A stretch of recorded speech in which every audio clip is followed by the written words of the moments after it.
copper tone. Faith reminds us that we shine like gold. So shine on and hold your head up to the sky. The stars are just an extension of us. Stardust that lines our souls. You need love, place yourself in heaven's arms and hold love and hold love and. Joseph Campbell's The Hero's Journey. This is not a book. This is not a dissertation of sorts. This is something that if you YouTube right now, you will get a 2-minute video explaining what it is and wonder why you didn't come across it a long time ago. The point is that the hero's journey is the cheat code. It is the next cheat code. So this is what I'm going to do is I'm going to encourage you to, in whatever notebook or whatever paper that you have, write out the 12 steps of the hero's journey and respond to each of those steps with your actual answer, the moment that you had that resonates with that point.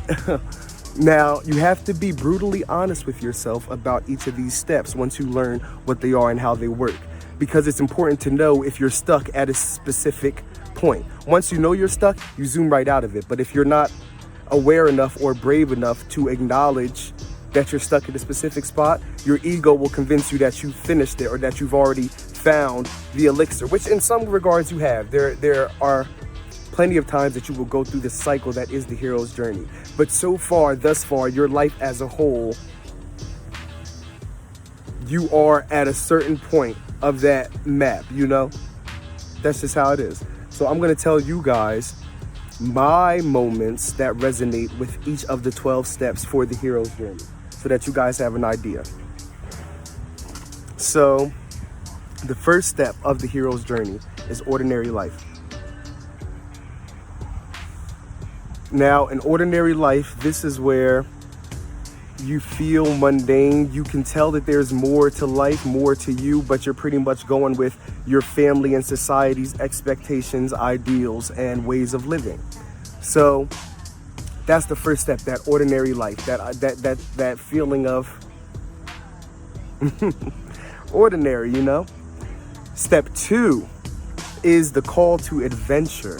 This is at the point that a hero is plucked from their ordinary life and handed a destiny. This is when destiny intervenes and you are called to do something that makes you question completely everything you knew about yourself and about reality. So for me, the moment my call to adventure was my breakup with my ex-boyfriend that ended in physical violence on my end, mostly on my end, for real. Yeah, I was real toxic at that time. So it ended with physical violence. The breakup itself, which was the only relationship I ever had, and therefore the only time I ever felt a pain as deep and as piercing as that was the heartbreak of my significant other giving up on us.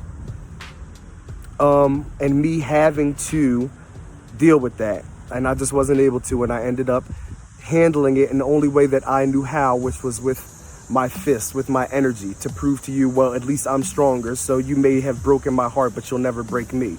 That was my toxic way of justifying my toxic ass actions that were me being physically abusive in that moment, despite the fact that I've never been physically abusive to him before that breakup. The point is that in that moment I was, and it was fucked. My call to adventure was both that experience and the wake up or awakening that it triggered, where I rediscovered magic, the magical abilities that I was connected to as a kid. Both of those energies were my call to adventure, me realizing there was more, that there had to be more, me craving more understanding, more love, a deeper understanding of why that love broke me more than any fist or failed grade or insult or anything ever did. Shit. You feel me? So the refusal of the call, that's step 3. Step 3 is the refusal of the call. And it's natural for a hero, when faced with their worst fears and the unknown, to, try to stick with what they know and what they feel or have considered is ordinary or reliable, familiar. My refusal of the call was after having really developed my abilities and my connection to nature and to my energy and aura in itself, developing that without having worked through the emotional traumas of my past. So my thought was on Flex, and my emotion was a stranger that I hadn't even realized was alienated from me throughout the ordinary life stage. Yeah, so my refusal of the call happened one night when I was on the beach with my friend, and I was playing with the electricity, and because I'm so eager to get magic to the world, I thought I was justified in egging him on to try to do it with me. And he was very resistant to work with the electricity, and I kept egging him on, and I'm like, try it, just give it a shot, make lightning bolts. And he's like, no, I'm just not in the mood, and I got annoyed. I was so toxic back then, y'all. I'm a Leo, as y'all know, so a Leo that is not on a journey of self-mastery can be the most toxic energy there is. So I was toxic, I was. I didn't realize it, I didn't. And even then, I still just wanted to love, you know? So... yeah, so we were on the beach, and I caught an attitude. I'm like, okay, whatever. So I'll just play with the electricity. I start playing with the lightning. So I'm working with it, getting my, playing, practicing like I always do, without realizing that the sky all above me was covered in clouds.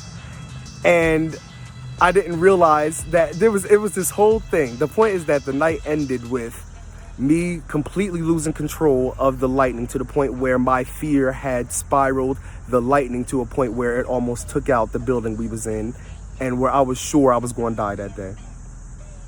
And I did not. Hello. But in that moment, I was sure. And I didn't realize it was a lack of control over my abilities. What it felt like to me was like somebody was attacking me, but really it was my guilt attacking my peace. And it was something that only I could have faced, So that was my refusal of the call. I lost my best friend at the time, who was the one that, that was there that night. I lost him, but I gained a new understanding of what it felt like to live beyond fear, beyond death. Because there came a point after knowing that I was going to die that night that I stopped caring about dying. And I was changed forever, even though part of me, especially for months after, was just completely grieving, my heart chakra all messed up, the loss of this friend. I was seeing the world as it was for the first time, and whew,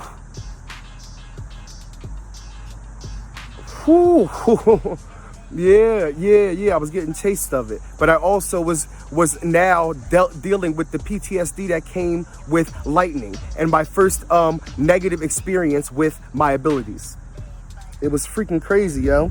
So step 4 of the hero's journey: meeting with a mentor. Now, I consider my first mentors to be my friend Shakir and my friend Arnikia, who during a conversation after a really weird and very psychedelic trip, but off of marijuana, which had never happened before, where it felt like everything I was experiencing was 100% planned and part of a script, which I had got a taste of that first day with the lightning, where I lost my friend.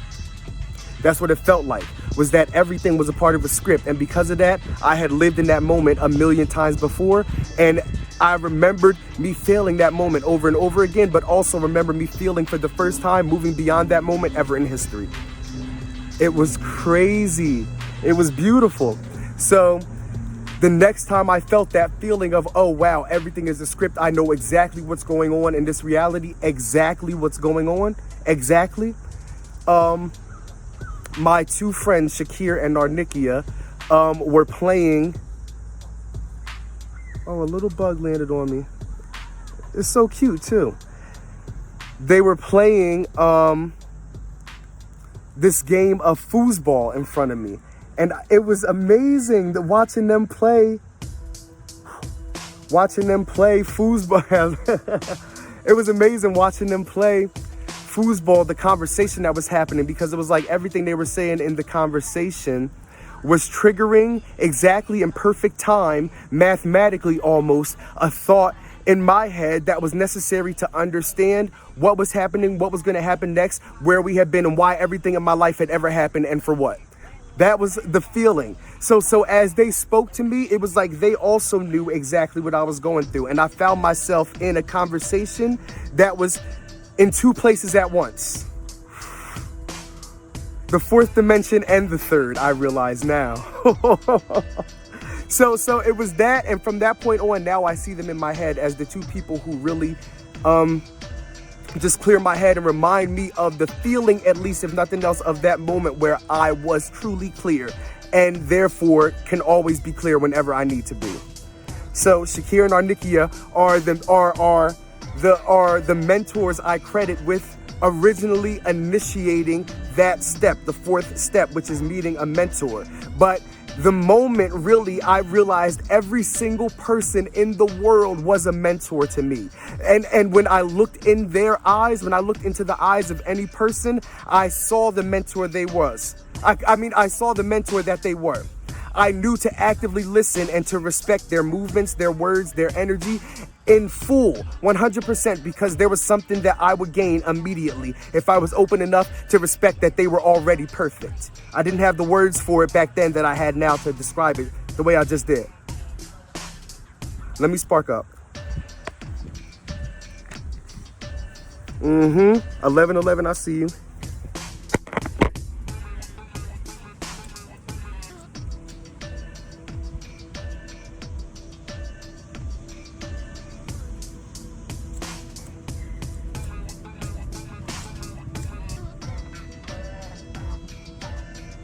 Hold up, y'all. Ha-ha! All right. What up? All right. So. Yeah, so I could see the mentor in everybody. I do to this day see the mentor that everyone is.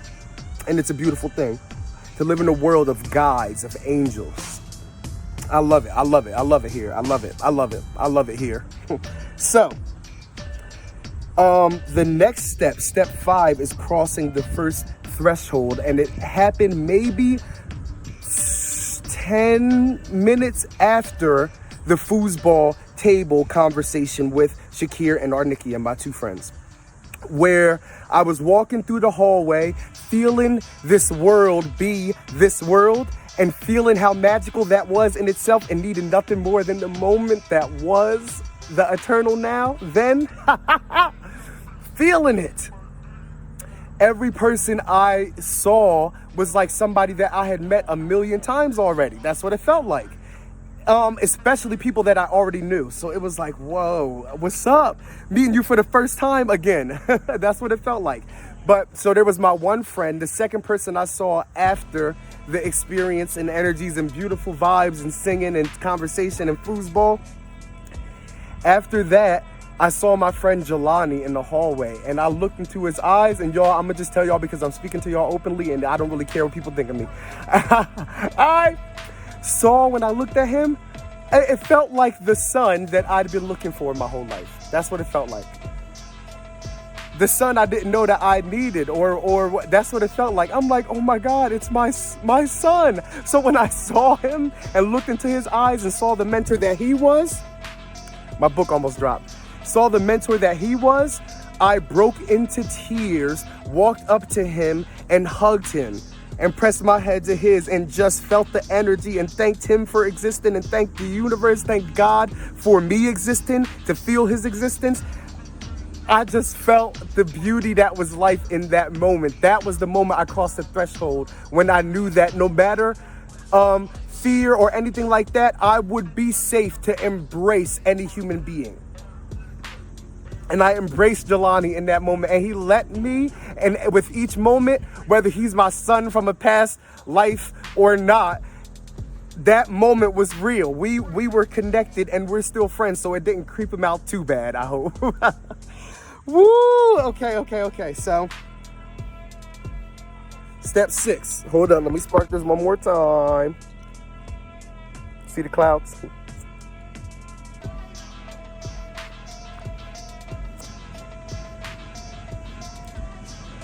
And they say that a hero will save us. I'm not gonna stand here and wait. All right. So, step 6. Test allies, enemies. Test allies and enemies is step 6. Yo, this is the craziest step. This is the one where my life really changed forever. So, I went to my best friend's house. Mind you, I'm seeing the world in a new way. I'm seeing everybody. I'm looking to their eyes and I'm seeing exactly who they are, the angel that they are, the star that they are, the God that they are. You feel me? And I'm knowing that it's okay to see that in them. But again, back then I didn't have the words for it. All of it was still new, so it was a little overwhelming. Mind you, the PTSD from the lightning, that whole memory in my head was just keeping a nasty, little anchor, little demon, little devil in my energy. It was poisoning my energy because I wasn't ready to deal with it. I wasn't ready to accept what had actually happened that night. I couldn't even really process what had actually happened that night, for real. It was so much more than I even told y'all and I'm telling y'all. So much more. So with this phase, I went back home. I left my college campus and went back home to Burlington to see all my family where I grew up. And it was beautiful. I knew I was excited. I couldn't wait to see them and to watch them perform on this stage that I was now seeing the world as, to watch their avatars light up this video game map that I now saw it as, you feel me? I was excited to see who they were and to see, dang, what y'all been hiding this whole time? What y'all been here the whole time. So I'm like, I can't wait to look into your eyes and let y'all mentor me with your eyes, with y'all energy, with your truth. With me being able to do that, us opening a telepathic, empathic passageway, and therefore me being able to see you 100% as you are by letting you see me 100% as I am, by me being brave enough to look you in your eyes and see the mentor that you are. The divine mentor, hello. So I went back. I saw all my friends. This is the thing. My best friend of all time, Ajala. I was the most excited to see him. I couldn't wait to look into his eyes. What I wasn't ready for was what was there when I saw them.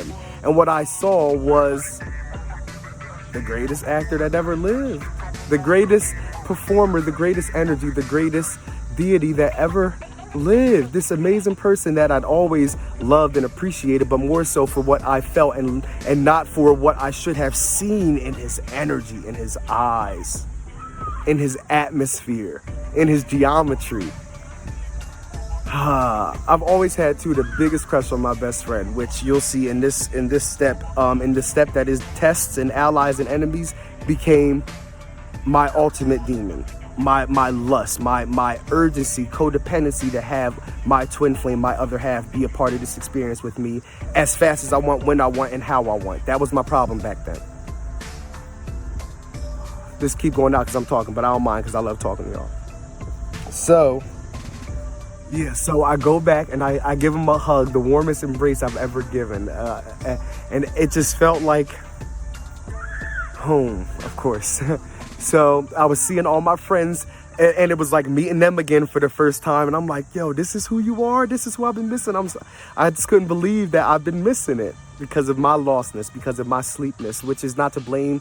My ordinary wasn't to blame for anyone, but me missing the call to adventure this whole time. that was, I can only put that on me, you feel me? But I'm over it. I moved past it and I'm grateful. So, the test that came that night was when I rode back to Ajala's house after a bunch of other synchronicities and vibes and all this crazy energy and signs and all this, of realizing, oh shit, I know exactly what's going on. And feeling that for the first time with my best friends and realizing that they're the dopest. Their glow is so developed and they just get it. They just get this life thing. My friends are the most beautiful people to me, though, and they show me, though, that every single person is equally beautiful. That's why my friends I'm grateful for them. They're my view of the entire world, of the universe. You feel me? They're what I have to really go on. And my friends are amazing. So this night I betrayed my friend's trust because my friend that I've grown up with, Tia, is dating Ajala, my best friend, the best friend I've ever had. And I partially am part of why they got together, you feel me? But because of my crush for him and feeling the energy of this night and everything that was happening and that codependency on the twin flame energy, for me, I ended up, the point is that this is how I'm gonna put it, simple terms for y'all, and y'all will understand after everything I said and knowing how free I'm speaking. Y'all will get it, I'm sure, the energy. I was so high during step 6 that night at Ajala and Tia's house that I showed up into their friend's room naked while it was filled with people, naked, because I thought that I was about to walk magically into a room where Ajala would be waiting for me to have sex, my best friend. That's how lost I was in darkness, toxicity that I had to fight. And the only way I could have was to go through it. And I went through it and I almost lost some friends. And to be honest, my connection with those friends is changed forever because I'm just giving y'all the highlights of how fucking dark that night got. For me, my output and me not understanding what I was not being, you know, or what I was being. You feel me? All that. Too much duality back then is the point.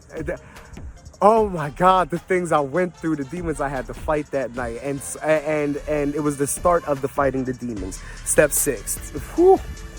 So that was step 6. And I almost lost my best friend and lost a friend who had always been nothing but a sister to me by putting my desire to have her boyfriend before respecting that it was her boyfriend. Not even thinking about that for real, because I thought I was entitled by the divine to get what I wanted right when I wanted it, how I wanted it. And I fucked up that path forever. And that's just how it is.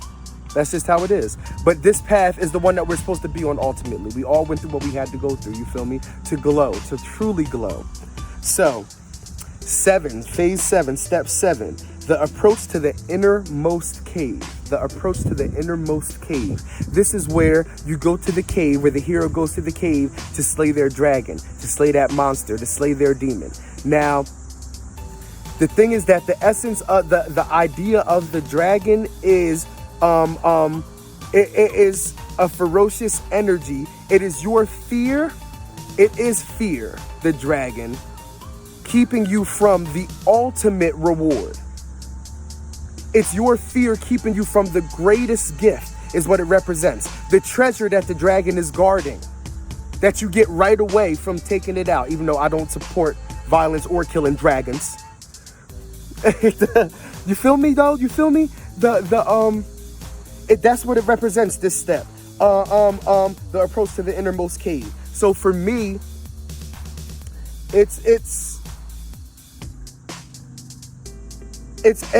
the dragon it represents the idea that everything you fear guards the greatest treasure. That's the point. So for me, this phase, this step, my cave, my dragon was my vortex. Me embracing my powers, the gift that is my ability to harmonize and dance with the nature, with the energy around me. To let my energy harmonize with it. The ability for my energy to expand, to be bright, to grow, to stretch, to twist, to twirl, to change shape, you know, to do anything. So one day, the point is that the night with the lightning, with the PTSD, had it in my mind in some ways that maybe it was wrong, that it wasn't okay to be magical, that it wasn't okay for me to control the storms or to calm the storms or to move the wind or all that as naturally as I do. And the only reason to feel that way was because of judgment of other people, especially because I got hit up by this girl one time, cussing me out, in God's name too, trying to cuss me out in what she thought was God's name, you feel me, or felt was God's name, for doing tarot and for making leaf tornadoes outside my school and for having abilities or, you know, developed abilities that I worked on as much as I had a gift for, you know. She shamed me for it, and it hit me real bad because I was raised Christian with all that toxic fear of, you feel me? So it was a lot for me. I ain't gonna hold you. For me to know that it was okay to be magical, to be me, to be Jesus as I am. It was a lot, yo. It was hard. It was hard. It was intense. So what I meant by my vortex, what I mean by my vortex is one day I was standing in my yard. And I was going through all this stuff. I had all this emotions. I was almost at peace. I could feel it, but it was time for me to really face my fear of death, the fear that I might die from my abilities or because somebody else not understanding my abilities or not understanding me and therefore seeing me as only my abilities. Having to really face that enough to master my abilities and know that it's okay, that it's a gift. You feel me? That it's a gift that we all can have. You feel me? That we all do have already. That's already there, that magic for us to tap into, because that magic is love. It is unconditional love. And it was me being afraid to unconditionally love myself, being afraid to unconditionally love the part of myself, the small part that can do anything with his energy, with his abilities, with what some people call his powers. So I remember there were many times where the wind would start up and it felt like a tornado was going to lift me from the ground, and therefore I would get scared and feel like I couldn't control it, even though that lack of control was an illusion, because I was looking into a future that hadn't happened yet, and therefore acquiescing to defeat before even playing my game, which only happens in the eternal now, where I still even then was safe, was good, was so much of my battle was esoteric, mental, fourth dimensional. You feel me? I'm telling you. So I was standing in the backyard and I realized I felt it happening again. I felt the environment starting to swirl with my energy and not knowing how to turn it off. And I realized, you know what? I don't care no more. If it sucks up all these trees, if it takes my house, if it takes me, if everything just ends, I'm letting it go, because holding on to that pressure, I can't do it no more. I would rather die.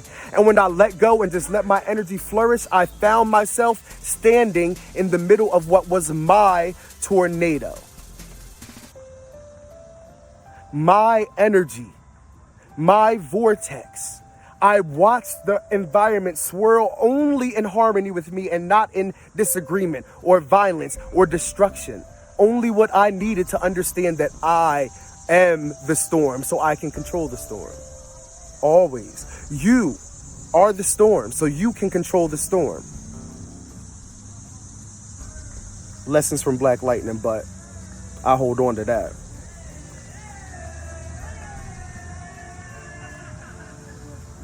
I don't know who that is, but they got great vibes. I love it. I love the energy. I love it. I love it. So, step 8, the ordeal. The ordeal for me was that I was codependent, that I felt entitled to Ajala and knew that he was my twin flame, or that because I was who I was and that my ability to see into everyone and appreciate everyone and love unconditionally everyone made me entitled to Ajala or to any man, you feel me? And I really lost touch with that, to the point where I was dedicating my body or giving away my body, my sex, my ultimate expression of passion, of energy, of aura to whoever would take it for me to feel, or for me to feel like I might step automatically into love in an instant when I want, impulsively, and not have to work on myself to get there, to attract a partner by being the person that's worthy of the partner I was trying to attract. Yeah, so that was my ordeal. Being too arrogant, being too arrogant to check what it is that I wanted, and being too humble though to put my foot down about what it is that I deserved. Because also too, there was a lot that I settled for and let people take from me, or moments where I let people suck me dry, where I just didn't have to do it, and where I should have put my foot down. And just the fact that I let myself suck myself dry by chasing Ajala, my best friend, who I wanted to be my twin flame, who I wanted to be in love with me, but was not in love with me. Just the fact that I did that meant that I did not put my foot down about what I deserved in a partner. I didn't deserve to be chasing nobody that didn't want me. I deserved to be feeling, creating with, laughing with, loving with, unconditionally somebody that wanted me and saw the sexy in me like I saw it in him. Somebody where we saw it in each other, where we do it for each other. Yeah, that was my ordeal. So the reward was my aura. The reward from facing my vortex and overcoming my ordeal, which is my greatest demon, was my aura. I realized that my willpower, my solar plexus chakra was blocked. My willpower was blocked by me being ashamed of how beautifully connected I am to the trees, how much they love me, how much this big turtle of a world trusts me with the energy that is magic, how much God trusts me with magic. Once I knew it was okay to be that, I realized, oh, it's okay to be myself. And I won my aura, which was also there the whole time, guarded from me only by a dragon that I had created. So the 10th step is the road back. The road back is the 10th step. This is where you get your last little taste of addiction, you feel me? Where you let yourself, after realizing that this is heaven or hell, and at any point, I realized that this is heaven or this is hell, and at any point I can flip into forever what is heaven by not letting myself at any moment do what I know is the obvious negative thing to choose. What is sometimes the harder thing to choose, but is more positive, and knowing that the flow will be pure, you feel me? Freeing myself to the flow, freeing myself from all of that chaos in the first place to let myself live peacefully. So once I knew that I could step truly into heaven at any moment, I realized that it would be okay to sit in hell for a little bit longer. That's intense wording, but y'all feel me and y'all know I am only love. So y'all get what I mean by that. Why not have sex one more time or masturbate one more time when I know that I really feel like I should quit that shit for life? Or smoke one more facial, even though I feel like a whole blunt to the face is a little too much. Let me do those couple things a couple more times, or eat a piece of cake, even though I know I don't want to be supporting no cruelty energy at all, and I'm living vegan until cows and chickens are loved enough to share their milk and eggs, and for it not to be taken by them being raised only for death and murder and destruction.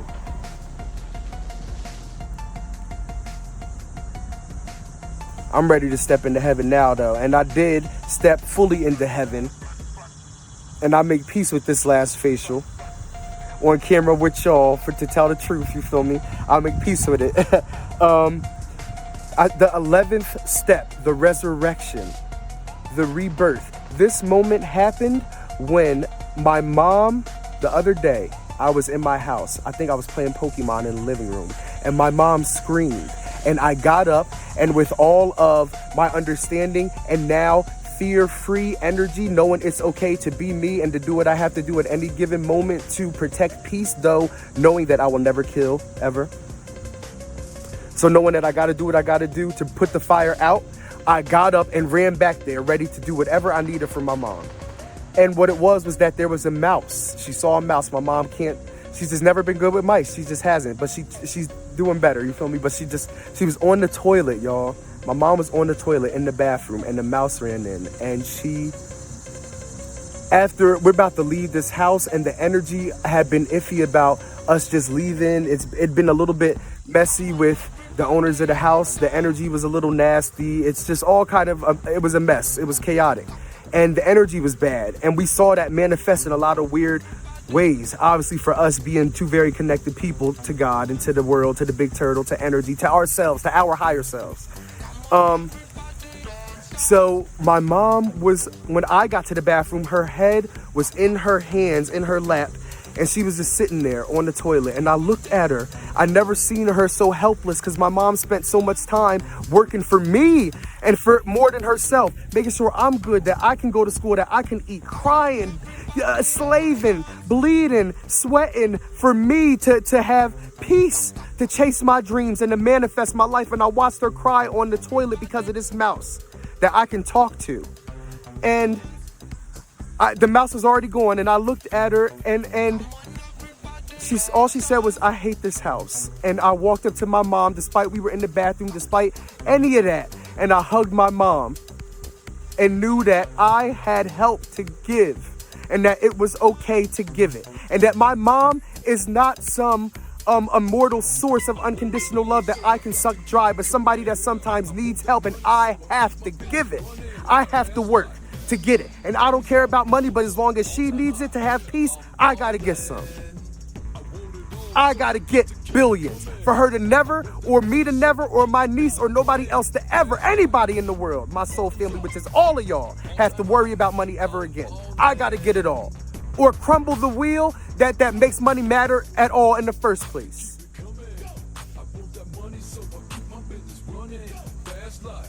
Whew, it's raining now. The sun will be back though in a little bit when I spark my blunt.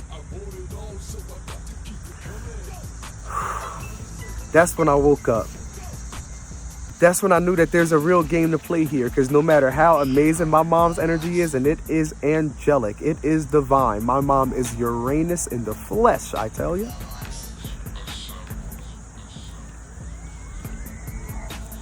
She's just like me. And just like I know I need help and don't ask, she does the same. And you know what? It's okay for her to ask. It's okay for me to ask. It's okay to help. It's okay to love unconditionally enough to hug on the toilet and remind you that it will be all right. It is all right now. Because I'm here. Because we here. And the mouse is gone. You feel me?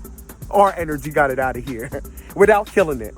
So the 12th step, the final step. This is a long video. I didn't think it's going to be that long, and I recorded it all on my phone, and I almost didn't do it because I was nervous, but I'm shaking that demon off forever, once and for all. The idea that I can't be myself for y'all, for anybody, let alone for me. Your 12th step, return with the elixir. To bring everything, when the hero brings everything they learn back to the real world, back to the ordinary world, to change it forever, and to bring daily change to their life and to everybody that they can contact, to save and help as many people as they can with what they've used, and to have fun doing it. With what they've learned, and to have fun doing it. And my elixir that I'm bringing back to the world is this story. And from this point on, my art. Now, I don't know how my hero's journey moves forward. I don't know if there is one. Maybe the hero's journey wheel is the wheel that broke forever. I guess we'll see. I love y'all. This is the cheat code. This is cheat code number 5.